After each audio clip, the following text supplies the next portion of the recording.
राधे राधे दोस्तों। आपका हमारे YouTube channel the learners let's learn together में स्वागत है।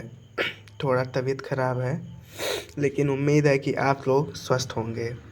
ठीक, तो जैसा कि आप सभी को पता है कि इस समय हम मैथ की दो सीरीज़ यूपी डीएलएड वालों के लिए लेके चल रहे हैं, जिसमें पहला तो है हमारा कि complete video in one chapter और दूसरा है प्रीवियस ईयर पेपर और प्रैक्टिस सेट।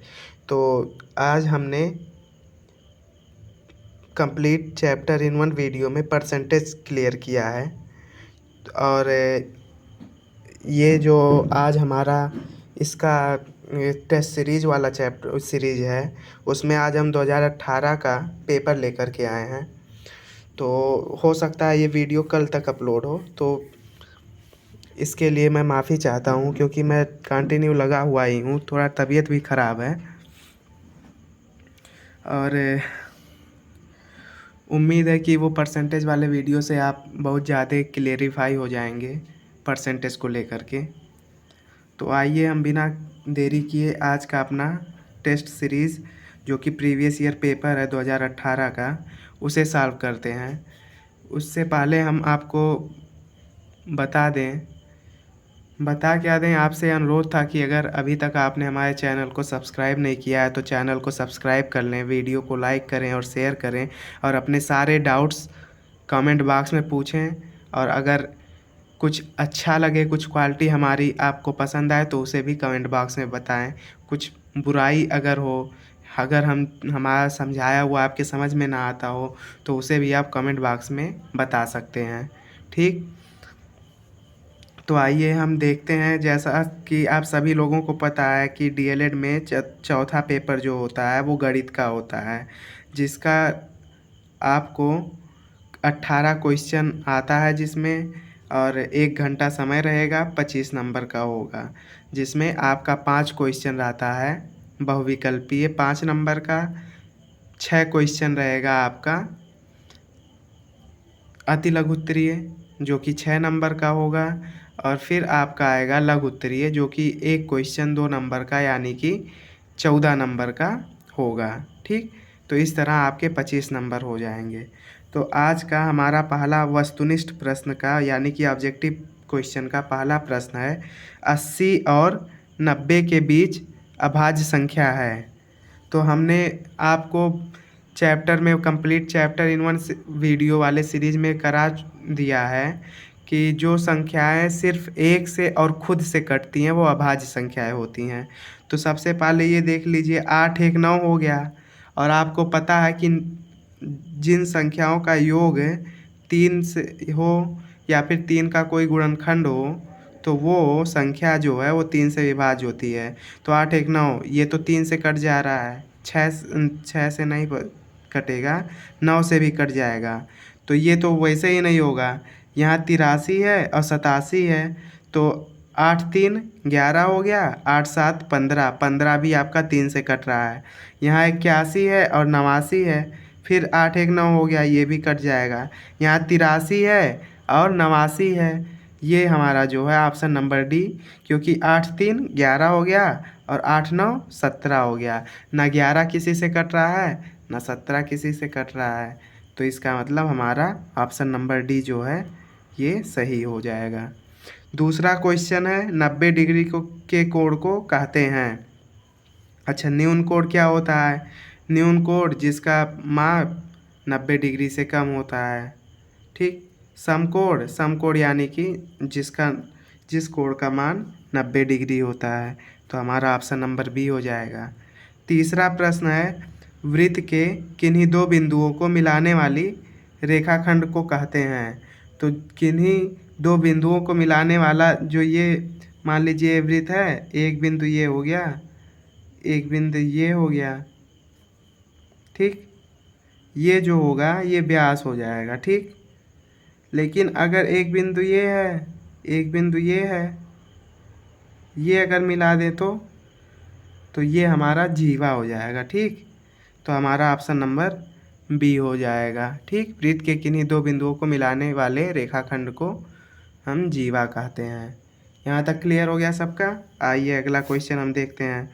अगला क्वेश्चन है हमारा, निम्नलिखित में से 5 से विभाज्य संख्या है। तो 5 से विभाजिता का नियम क्या होता है, जिस संख्या के इकाई के स्थान पर 0 या तो 5 हो वो संख्या 5 से विभाजित होती है। तो इसमें 3 है, नहीं होगा। इसमें 8 है, ये भी नहीं है। इसमें 1 है, ये भी नहीं है। इसमें 5 है, यानी कि ये हमारा होगा ऑप्शन नंबर डी हमारा सही हो जाएगा। 5वां प्रश्न है, 15% का भिन्न रूप होगा। तो 15% आपको पता है कि किसी संख्या को हमने आज क्लियर भी किया है परसेंटेज में। आप वो चैप्टर देखिएगा, वो वीडियो आपको प्लेलिस्ट में मिल जाएगा।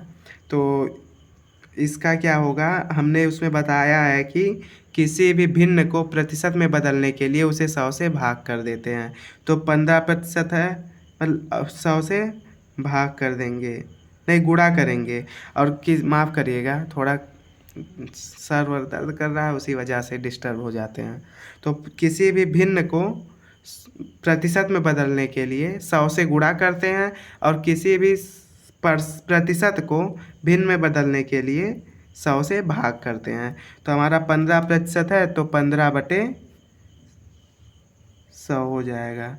अब हम 5 से काट देंगे, 5 तियाँ 15 और 5 दूनी 10, 20 आ गया, यानी कि हमारा हो जाएगा 3/20, यानी कि ऑप्शन नंबर ए जो है ये हमारा सही हो जाएगा।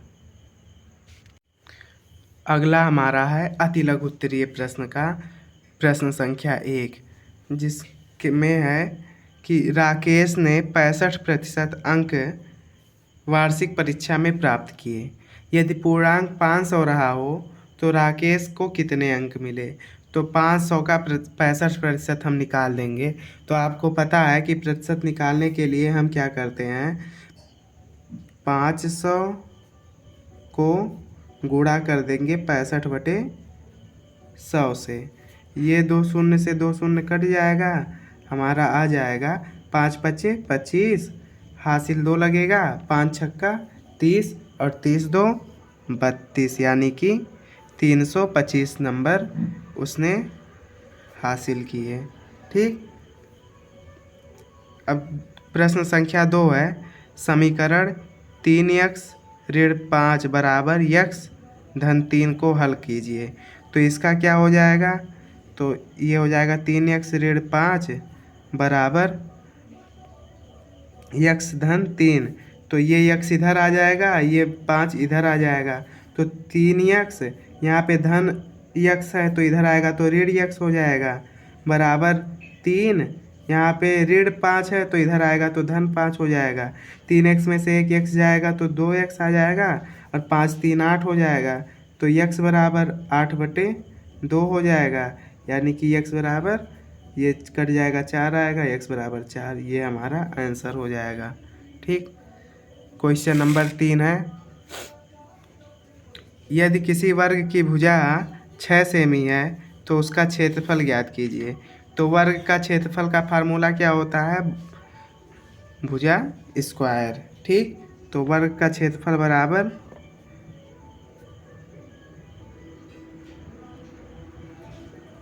बराबर भुजा स्क्वायर, यानी कि 6 स्क्वायर, और 6 का स्क्वायर 36 सेमी स्क्वायर हो जाएगा। ठीक, ये हमारा आंसर हो जाएगा। इसे हम फिर से लिख देते हैं, 36 cm स्क्वायर। ठीक, क्वेश्चन नंबर 4 है, x + 5 का होल स्क्वायर का मान ज्ञात करना है। तो इसका सबसे पहले a + b का होल स्क्वायर का इस पे फार्मूला लगेगा। तो a + b का होल स्क्वायर बराबर क्या होता है, a² + b² + 2ab। ठीक, तो a की जगह पे x है, b की जगह पे 5 है, इसका स्क्वायर यानी कि x² + 5 का स्क्वायर हो जाएगा 25। ठीक, प्लस ये हो जाएगा 2 × x × 5। ठीक, अब क्या हो जाएगा, ये हो जाएगा x² + 25 + 10x, ये हमारा आंसर हो जाएगा। इसे हम और एक बार कर सकते हैं, स्क्वायर प्लस 10x प्लस 25, ऐसे भी लिख सकते हैं। ये हमारा आंसर हो जाएगा। हमारा क्वेश्चन नंबर 5 है, पटरी और प्रकार की सहायता से 60 डिग्री का कोण बनाइए। तो इसके लिए हमें क्या पटरी और प्रकार दोनों की ज़रूरत होगी। तो सबसे पहले हमने यहाँ पे ए और बी खींच लिया एक लाइन, ठीक। अब हम क्या करेंगे, पटरी और प्रकार की सहायता से इन लाइन के बराबर की हम क्या करेंगे, डिस्टेंस लेंगे यहाँ से। अब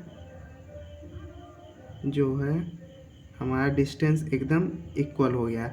अब यहाँ से एक ए पे हम पॉइंट रखेंगे, बी से एक हम चाप लगा दिए, ठीक। अब क्या करेंगे, बी पे पॉइंट रखेंगे और ए से चाप लगा देंगे, ठीक। अब ये जो हमें पॉइंट का मिला है, ये दोनों चाप जहाँ आपस में मिले हैं, ये हमारा पॉइंट हो जाएगा सी, ठीक। ये सी हो गया। अब क्या करना है, हमें पटरी से सी और ए को मिला देना है, ठीक। ये हम सी को और ए को मिला दिए, ठीक। अब ये जो हमारा बना, यही हमारा हो गया 60 डिग्री का कोण। इसका रचना भी लिखना पड़ता है, तो रचना कैसे लिखेंगे, हेडिंग डालिएगा रचना, और जो जो किए हैं वो हमें लिखते चला जाना पॉइंट में। पहला पॉइंट हो जाएगा, सर्वप्रथम रेखा ए बी खींचा। दूसरा पॉइंट होगा, प्रकार की सहायता से बिंदु P को केंद्र मानकर Q से एक चाप लगाया, ठीक। तीसरा पॉइंट हो जाएगा, अब माफ़ करिएगा, ये ए और बी होगा, ए और बी, थोड़ा इधर उधर हो जा रहा है। अब बिंदु बी को केंद्र मानकर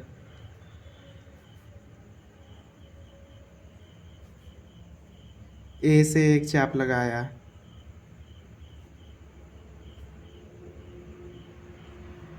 ठीक। जो बिंदु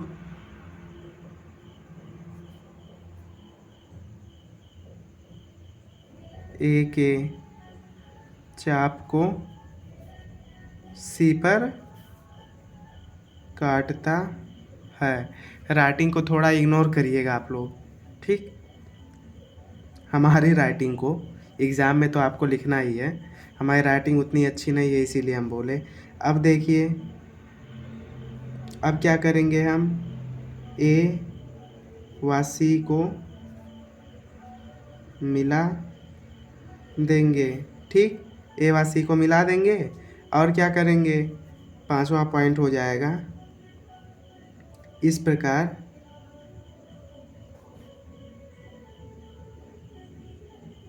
कोण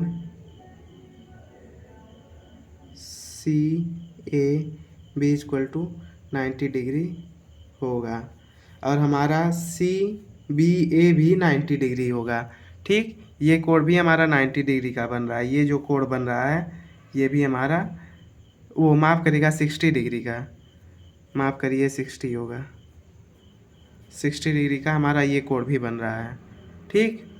आइए हम अगला क्वेश्चन देखते हैं। क्वेश्चन नंबर 6 है, 13, 39 और 273 के मासा ज्ञात करिए। तो हमने इसको आपको समझा दिया है हमारे complete chapter in one video वाले सीरीज में। की मासा कैसे निकालते हैं, तो आप जाके वहाँ पे एक बार देख ज़रूर लीजिएगा। तो आइए हम देखते हैं। सबसे पहले हम सबसे छोटे डिजिट से भाग करते हैं उससे बड़े वाले में। तो हम 39 में भाग करेंगे 13 से, तो 13 तियाँ 39, ये कट जाएगा। अब फिर 13 से हम भाग करेंगे 273 में, ठीक, ये हो गया 273। 13 26, 13 दूनी हो गया 26, ये कट गया, 7 में से 6 गया, 1 आ गया, ठीक। और ये 13 हो गया, 13 एक्केम 13, ये हमारा कट गया। तो हमारा इसका मासा क्या आ गया, ये दोनों जो है वो 13 से कट गया, 13 भी 13 से कट जाएगा, यानी कि हमारा जो मासा आएगा वो 13 आएगा। अतः संख्याओं 13, 39 एवं 273 का मासा या फिर HCF इज इक्वल टू 13। ये हो गया हमारा आंसर। उम्मीद कर रहे हैं कि आप लोग को समझ में आ रहा होगा। अगर कहीं पे भी डाउट होगा तो आप कमेंट में ज़रूर बताइएगा। हमारा अब आ गया लघु उत्तरीय प्रश्न, जिसका हमारा पहला प्रश्न है, यानी कि क्वेश्चन नंबर 7 जो है वो है कि एक साइकिल 1800 में बेचने पर 10% की हानि होती है, ठीक है। अब इसका क्रय मूल्य ज्ञात करना है। तो हमें क्या पता है, विक्रय मूल्य पता है। विक्रय मूल्य कितना है, विक्रय मूल्य इक्वल टू 1800। तो क्रय मूल्य बराबर क्या हो जाएगा, क्रय मूल्य बराबर हो जाएगा विक्रय मूल्य बटे 100 ऋण हानि प्रतिशत, ठीक, ऋण हानि प्रतिशत गुणे 100। तो विक्रय मूल्य हमारा कितना है, विक्रय मूल्य हमारा 1800 बटे 100, ऋण हानि कितना है 10%, यानी कि 10 गुणे 100, ठीक। फिर हमारा क्या हो जाएगा, 1800 बटे 100 में से 10 गया, 90 गुणे 100, ये 1 0 से 1 0 कट गया, ये हो गया 20, यानी कि 2000। ये हमारा आंसर आ गया कि साइकिल का क्रय मूल्य जो था वो 2000 रुपये था, ठीक। सबका क्लियर हो गया, हम आगे बढ़ें। तो आइए चलिए हम आगे बढ़ते हैं। हमारा क्वेश्चन नंबर 8 है, 500 का 3 वर्ष का 12% वार्षिक ब्याज की दर से साधारण ब्याज ज्ञात कीजिए। तो साधारण ब्याज यानी कि simple interest equal to P into R into T upon 100। P यानी कि प्रिंसिपल, R यानी कि रेट और T यानी कि टाइम। तो P यानी कि प्रिंसिपल यानी कि मूलधन यानी कि 500, ठीक, इंटू R यानी कि रेट 12%। प्रतिशत ही यहाँ नीचे 100 में आ जाता है, इसको हमेशा याद रखिएगा आप लोग। और फिर T यानी कि 3 वर्ष बटे 100, तो ये कट गया 2 0 से, तो ये हो जाएगा 12 पंचे 60 और 60 तियाँ 180, ठीक है। यही तो आएगा 12 पंचे 60, 60 तियाँ 180, ये हमारा आ गया साधारण ब्याज आंसर, ठीक। आगे बढ़ें, यहाँ तक का सबका क्लियर। आइए तब हम आगे बढ़ते हैं। तो क्वेश्चन नंबर 9 है हमारा कि x फिर इंटू वाई माइनस जेड, ठीक, plus Y into Z minus X, ठीक, plus Z into X minus Y को सरल करना है। तो इसमें हम क्या करेंगे, एक्स का इसमें गुणा करेंगे तो ये हो जाएगा X Y minus X Z, माफ़ करिएगा ये जेड है, ठीक, प्लस ये हो जाएगा वाई जेड माइनस ये हो जाएगा X Y plus Z X या फिर एक्स जेड जो भी लिखिए माइनस वाई जेड, ठीक। इतना हो गया। अब ये देखिए, ये माइनस एक्स जेड है, ये प्लस एक्स जेड है, ये कट जाएगा। ठीक, ये माइनस एक्स वाई है, ठीक, और ये प्लस एक्स वाई है, ये भी हमारा कट गया। ये माइनस वाई जेड है, ठीक, और ये माइनस वाई जेड है, ये प्लस वाई जेड, ये माइनस वाई जेड कट गया। जब सब कट गया तो बचा क्या? जीरो। ये हमारा आंसर हो जाएगा। उम्मीद कर रहे हैं कि आपको ये समझ में आया होगा। बहुत ही आसान क्वेश्चन था। ऐसे ही क्वेश्चन आते हैं, देख लीजिए। तो हमारा अपने मन का बनाया हुआ क्वेश्चन तो है नहीं, प्रीवियस ईयर क्वेश्चन पेपर है। आपको बता दें 1 घंटे का पेपर होता है। आप 15 से 20 मिनट में पूरा पेपर करके बैठ जाएंगे अगर आप हमारे साथ ऐसे ही जुड़े रहेंगे। ठीक, चलिए हम आगे बढ़ते हैं। प्रश्न संख्या 10 है, एक छात्रावास में 50 छात्रों के लिए 40 दिनों की भोजन सामग्री है। यदि छात्रावास में 30 छात्र और आ जाएं तो भोजन सामग्री कितने दिनों में समाप्त होगी जाएगी? तो इसको देखिए, छात्रों की कितने छात्रों के लिए भोजन सामग्री है? भोजन सामग्री जो है ये 50 छात्रों के लिए 40 दिन के लिए है। ठीक, यानी कि 50 गुणे 40, टोटल भोजन सामग्री कितना हो जाएगा? 50 गुणे 40 बराबर 2000। ठीक, यानी कि 2000 लोगों के लिए, टोटल लोगों के लिए पूरा खाद्य सामग्री है। अच्छा, अब क्या हो रहा है? 30 छात्र और आ जा रहे हैं। पहले हमारे पास 50 छात्र थे, अब 30 और आ गए, यानी कि अब 80 छात्र हो गए। तो 80 छात्रों के लिए 80 छात्र जो हैं कितने दिन?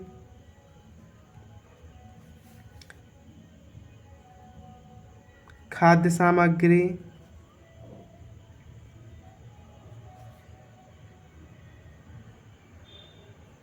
चला पाएंगे। तो इसके लिए हो जाएगा, टोटल हमारा 2000 है, हमें 80 छात्रों के लिए जानना है, तो 80 से हम भाग कर देंगे। अब ये हो जाएगा 8 दूनी 16, 4 20 हो जाएगा, और 8 16 8 दूनी 16, 4 और यहाँ शून्य हो गया 40, यानी कि 8 पंचे 40। ये हो गया 25 दिन के लिए। समझ में आया सबको? इसमें क्या करना था? 50 छात्रों के लिए था 40 दिन के लिए। तो एक छात्र अगर एक छात्र 40 दिन खाएगा तो 50 छात्र कितने दिन खाएंगे? 50 गुणे 40 कर देंगे तो 50 चौका 200 दिन, यानी कि 200 टाइम 200 लोगों का खाना यहाँ पे छात्रावास में मौजूद है। और हमारे पास 50 लोग हैं पहले से, 30 और आ जा रहे हैं, 80 हो जा रहे हैं। अब 80 लोग जो हैं वो 200 छात्र, मतलब 2000 छात्रों के का जो भोजन है वो कितने दिनों तक खाएंगे, ये हमें पता करना है। तो 2000 में 80 से हम भाग कर देंगे, हमारा 25 जो है वो आंसर आ जाएगा। उम्मीद कर रहे हैं सबको समझ में आया होगा। आइए हम क्वेश्चन नंबर 11 देखते हैं।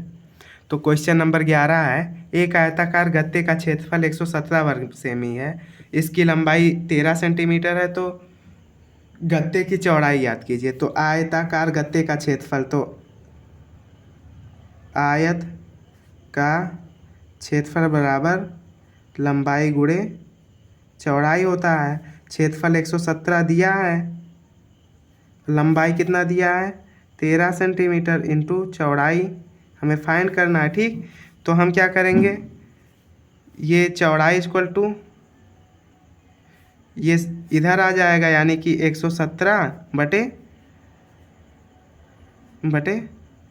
13 सेंटीमीटर। ये सेंटीमीटर से 1 सेंटीमीटर कट गया, और 13 से 117 कट गया 9 बार में, 13 9 117। तो यहाँ 9 बचा और 1 सेंटीमीटर बचा, यानी कि 9 सेंटीमीटर हमारा आंसर आ गया। सबके समझ में आ गया?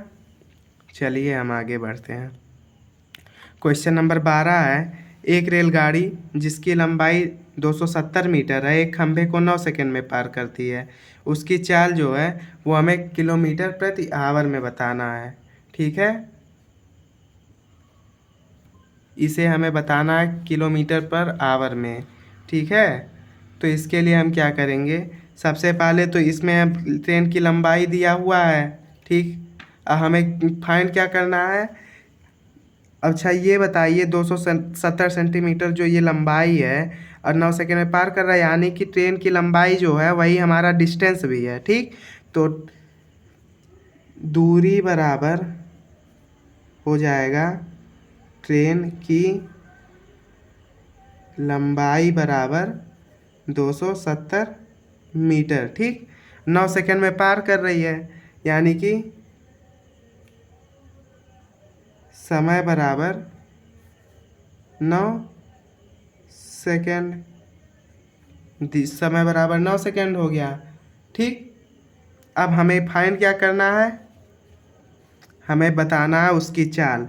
तो चाल बराबर क्या होता है, दूरी बटे समय। ये फार्मूला सबको पता है, सबको पता है, चाल बराबर दूरी बटे समय, यही होता है इसका फार्मूला। ठीक है, तो आइए हम देखते हैं। चाल बराबर दूरी बटे समय, दूरी हमारा 270 मीटर है और समय कितना है 9 सेकेंड। ठीक, 9 तिरिक 27 यानी कि 30 आ गया, यानी कि 30 मीटर पर सेकेंड। ठीक, हमें 30 मीटर पर सेकेंड को किमी प्रति घंटा में बदलना है, यानी कि 30 में हम 18/5 से गुणा कर देंगे तो 5 छक्का 30, यानी कि 18 छक्का 108 km पर आवर, ये हमारा आंसर हो जाएगा। ठीक है, आइए हम अगला क्वेश्चन देखते हैं जो कि क्वेश्चन नंबर 13 है। ठीक, इसमें कुछ हमारा मिसिंग लग रहा है। ठीक, तो हम क्वेश्चन को पूरा देखते हैं फिर आपको बताते हैं। तो क्वेश्चन जो हमारा है, इन आंकड़ों को पिक्टोग्राफ द्वारा प्रदर्शित करना है। पिक्टोग्राफ यानी कि पिक्टो से देखिए पिक्चर बना। ठीक, तो पिक्चर से प्रदर्शित करना है। तो गुलाब, गेंदा, जूही, डहेलिया, रजनीगंधा, ये हमारे पास 5 टाइप के फूल हैं। ठीक, तो यहाँ लिखिए फूल का नाम, यहाँ आंकड़े। ठीक, इतना हो गया। फूल का नाम गुलाब, गेंदा, जूही, ये हम रफली ही बना रहे हैं। ठीक, डहेलिया,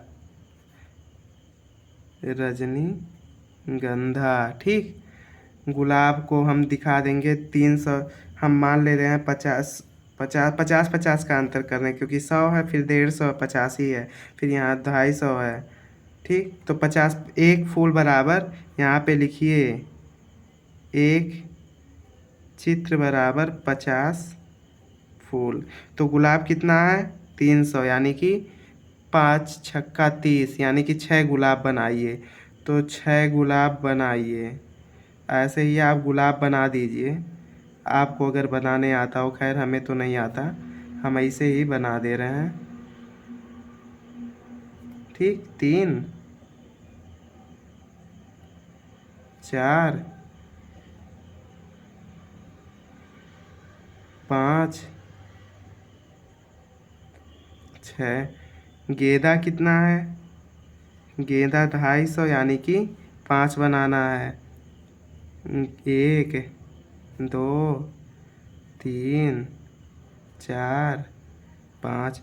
जूही 100, यानी कि 2 बनाना है। कुछ अलग कर दीजिए। 150 डहेलिया, यानी कि 3 बनाना है।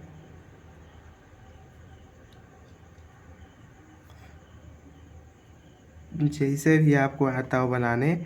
और रजनीगंधा 45, यानी कि 50 नवा 9 बनाना है। तो इसको गोला कर दीजिए, 3 4 5 6 7 8 9।